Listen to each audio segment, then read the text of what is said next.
Look, old man, let's just cut the act. We both know how this works. My dad's the lieutenant governor. You give me a slap on the wrist. I walk out and everyone pretends justice was served. Brandon Kellerman actually winked at the camera, the television camera broadcasting live to homes across Rhode Island. Smile, Your Honor. You're on TV. Dead silence filled the Providence Municipal Court. Timestamp 9:47 a.m. Defendant addresses presiding judge as old man. Winks at live broadcast camera. In the gallery, Lieutenant Governor Stephen Kellerman's face drained of color. His hands gripped the bench until his knuckles went white. This wasn't the plan. His son's attorney, Elias Pennington, grabbed Brandon's arm. "What are you doing?" he hissed. Brandon shrugged him off. "Relax. This is how you play the game." What Brandon Kellerman didn't understand was that Judge Frank Caprio had been playing this game for 40 years. Reading of CHARGS, Judge Caprio removed his glasses and set them down. "Mr. Kellerman, you wanted the cameras to see this. Let's make sure they see all of it." He turned to the clerk. Mr. Fitzgerald read the charges for the cameras. The clerk read, "Case 2025 CR 0612. State of Rhode Island versus Brandon Stephen Kellerman, assault, causing bodily injury, sexual harassment, disorderly conduct, resisting arrest." Caprio leaned forward. On January 18th, the defendant was at Bayside Grill. According to 9 witnesses, he grabbed a female bartender without her consent. When Alina Cruz, a server, intervened, he punched her in the face. Brandon opened his mouth. "I'm not finished, Mr. Kellerman." Police report excerpt. 11:43 p.m., January 18th, 2025, Providence Police Department Response Unit 3. According to witness statements and on-scene evidence, the defendant, Brandon Kellerman, initiated a physical assault on the victim, Alina Cruz, inside the rear service corridor of Harbor Line Bistro. Multiple witnesses reported hearing a short scream followed by repeated impacts. The report states that Brandon struck Miss Cruz 4 to 5 times in the face and upper torso, causing her to lose balance. After she fell, the defendant continued the assault while she was on the ground, displaying what officers described as sustained aggression. The attack was stopped only when Marcus Adami, a server on shift, physically intervened and restrained Brandon until police arrived. Medical documentation attached to the report confirms Miss Cruz suffered a broken nose, a fractured left cheekbone, and bruising along the ribcage consistent with blunt force trauma. Doctors estimate she will be unable to return to work for 3 weeks, resulting in $2,100 in lost wages. The report notes she is a single mother of 2, with no prior history of disputes involving the defendant. During the hearing, Brandon attempted to interrupt. "Your Honor, that's a one-sided," Judge Caprio raised a hand. "I'm not finished." Body cam footage. The defense rose quickly, voice sharp. "Objection, Your Honor. This footage is prejudicial." Judge Caprio didn't blink. "Overruled. Your client insisted on full transparency and cameras in the courtroom. Counselor will honor his request." The monitor flickered to life. The courtroom went silent. Body cam footage, 11:51 p.m. Brandon Kellerman stood beside the patrol car, chest heaving, face red with fury. "Brandon, do you know who my father is? Lieutenant Governor Kellerman. You're done, all of you. My dad will have your badges." The officer maintained a calm, professional tone despite the barrage. "Officer, sir, you're under arrest for assault. Please place your hands behind your back and calm down." Brandon jerked away from the officer's reach. "Brandon, I didn't assault anyone. I disciplined the help. Learn your place." A murmur rippled through the courtroom. Even the defense shifted uncomfortably. The footage ended. The screen went black. Judge Caprio leaned forward slightly, his voice low but carrying through every corner of the room. "Discipline the help." He let the words hang like smoke. "That is how you described beating a woman, Mr. Kellerman. A single mother already struggling to survive." Brandon stared at the table, jaw tight, unable to meet the judge's eyes. His hidden history. Judge Caprio rested his hand on a thick, overstuffed folder, its edges worn, its contents clearly reviewed more than once. "Mr. Kellerman," he said quietly, "I've done some research. Let's refresh your memory." He opened the folder. 2019 University of Rhode Island. You vandalized Professor Liang's vehicle after he failed your midterm. Over $12,000 in damage, keyed panels, slashed tires, shattered windows. Within a week, you were quietly transferred to Northeastern University. Professor Liang, coincidentally, received a sudden research grant increase. No investigation. No charges. A page turned. 2021 Newport. You assaulted a nightclub bouncer outside Harbor Gate Lounge. 3 witnesses initially gave statements until your father intervened. All 3 recanted within 48 hours. Case disappeared. Charges dropped. Another page. 2022 DUI.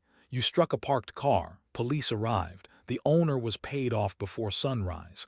The DUI became a civil traffic infraction. Reduced, buried, forgotten. A final page. 2023 State House internship. A coworker reported persistent harassment. She was relocated out of state. A $75,000 settlement followed, sealed with an NDA. She vanished from Rhode Island politics. Judge Caprio closed the folder. 5 incidents, 0 consequences. He looked directly into the camera. For our viewers at home, this is privilege. The victim SPEAKS, ELENACRUZ. Judge Caprio adjusted his glasses and nodded gently toward the front row. "Miss Cruz, would you step forward, please?" Elena Maria Cruz, 28 years old, rose slowly. The faint yellow-green remnants of bruises still marked her cheek and along her jawline, evidence of an attack her body had not yet forgotten, even if she longed to. She took her place at the podium. "Please state your name for the record." "Elena Maria Cruz," she said, her voice steady but soft. Judge Caprio encouraged her. "Tell the court what happened." Elena swallowed, gripping the edge of the podium. "He grabbed Amanda, our bartender. She kept telling him to stop touching her, but he just laughed. I walked over and asked him politely to leave her alone." She paused, blinking hard. "He called me the help, like I wasn't even a person. Then he hit me, hard." She touched her cheek, remembering. "When I fell, he kept hitting me, over and over. If Marcus hadn't pulled him off me, I don't know what would have happened." Her voice cracked. "My daughter didn't recognize me when I picked her up from daycare the next day." A tear slid down. She screamed. "She's only 4. She straightened, trembling but brave. "I'm not the help. I'm a mother. I'm a human being." The sentencing. Live on TV. Caprio removes his glasses again. "Mr. Kellerman, you called me old man. You winked at the camera. You thought your father's title would protect you. Let me tell you what happens now. 1 bail revoked. You are a flight risk." "What?" "You can't." "I can. Officer Harmon, take the defendant into custody." Brandon panics. "Dad, do something." Lieutenant Governor Kellerman rises. "Your Honor, this is highly irregular." "Sit down, Lieutenant Governor. Your title means nothing here."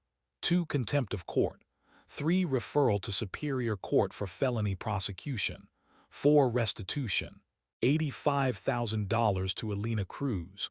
Brandon's face collapses. "I'm sorry. I didn't mean 30 seconds ago you were winking. Now you're apologizing. That's not remorse. That's fear." Officer Harmon handcuffs him. The fallout. The moment the courtroom exchange hit the internet, it detonated across every platform at once. By sunrise, the clip had escaped Rhode Island and swept through national feeds like wildfire. People weren't just watching it. They were replaying it, stitching it, reacting to it, arguing about it, praising it, condemning it. It became unavoidable.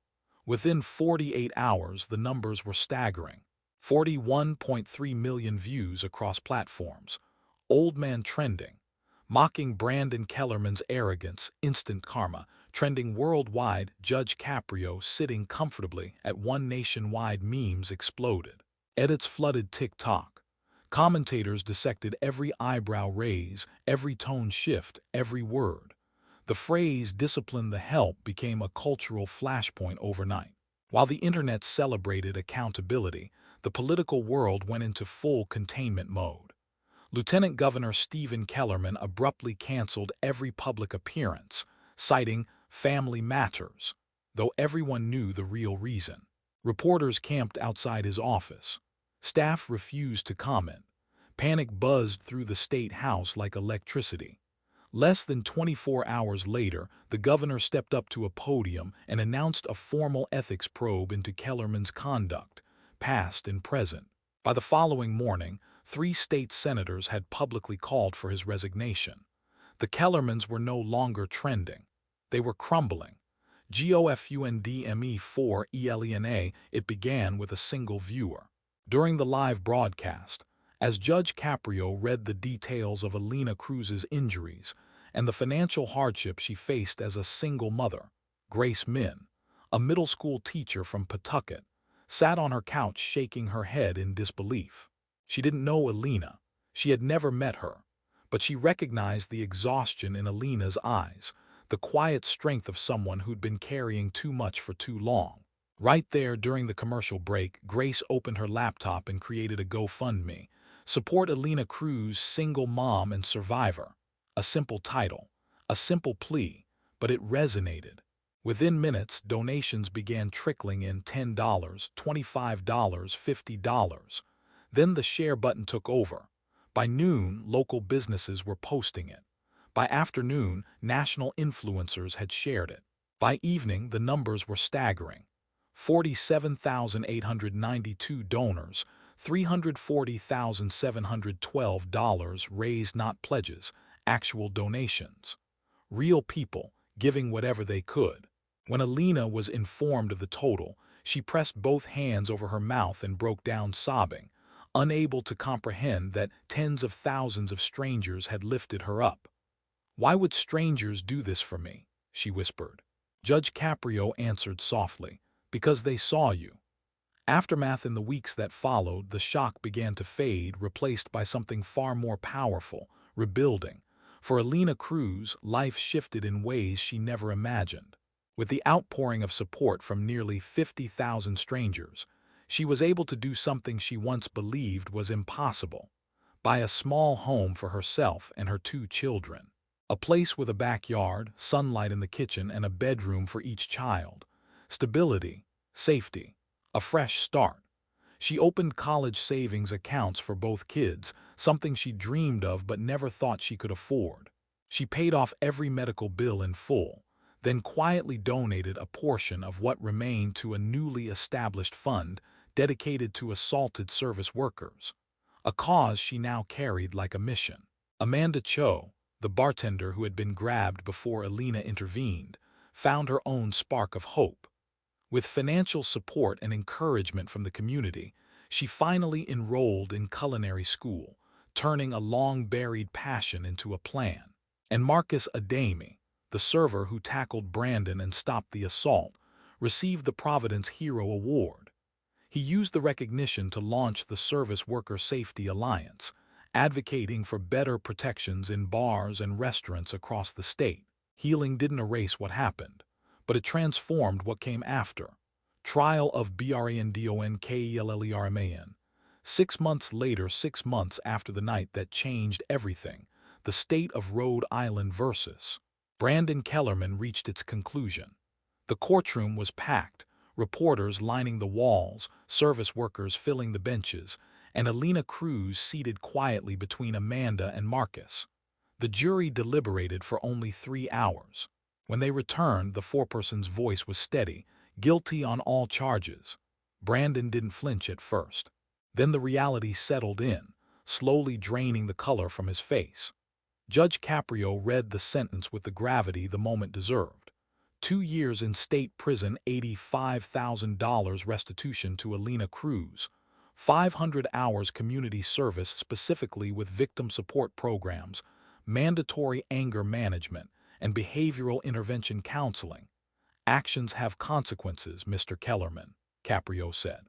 "You evaded them for years. Today they caught up." Brandon was taken into custody immediately. Cameras captured the moment. No smirk this time, no wink, just a stunned, hollow stare. At intake, He was assigned a cell with a quiet, broad-shouldered former Marine who had seen more violence than Brandon could imagine. On the first night, when Brandon tried to complain about the cold food and the mattress, his cellmate didn't look up from his tray. He simply said, "You beat a server for doing her job. Eat your food and shut up." Brandon said nothing after that.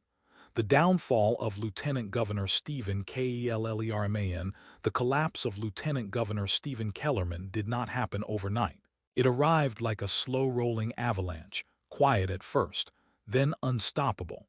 When the State Ethics Commission released its long-awaited report, the findings hit Rhode Island politics like a detonation. The report confirmed what insiders had whispered for years: late-night calls to prosecutors urging leniency for his son, private payments to multiple victims, routed through third-party accounts and community grants, witness pressure, documented through text messages and sworn statements, direct interference in 5 criminal cases, all involving Brandon Kellerman. The most damaging detail wasn't the corruption itself, it was the pattern. A father bending the law again and again to shield a son who grew more reckless with each escape. Within hours of the report's release, cameras swarmed the State House. Stephen Kellerman stepped to the podium, face pale, voice thin, and announced his resignation effective immediately. No questions, no apology, just the final sentence of a career that had once seemed destined for the governor's mansion. In the days that followed, political commentators agreed on one thing: the Kellermans weren't just experiencing a scandal, they were witnessing the end of a dynasty. Cruz Law Passes, they called it Lucia's Law at first, a tribute to the young woman whose case had inspired a movement. But Alina insisted on something different. "This isn't about me," she told lawmakers. "It's about every worker who stands up and gets knocked down for doing the right thing." And so, when the bill reached the House floor, it carried a new title: the Cruz Law. The vote wasn't close.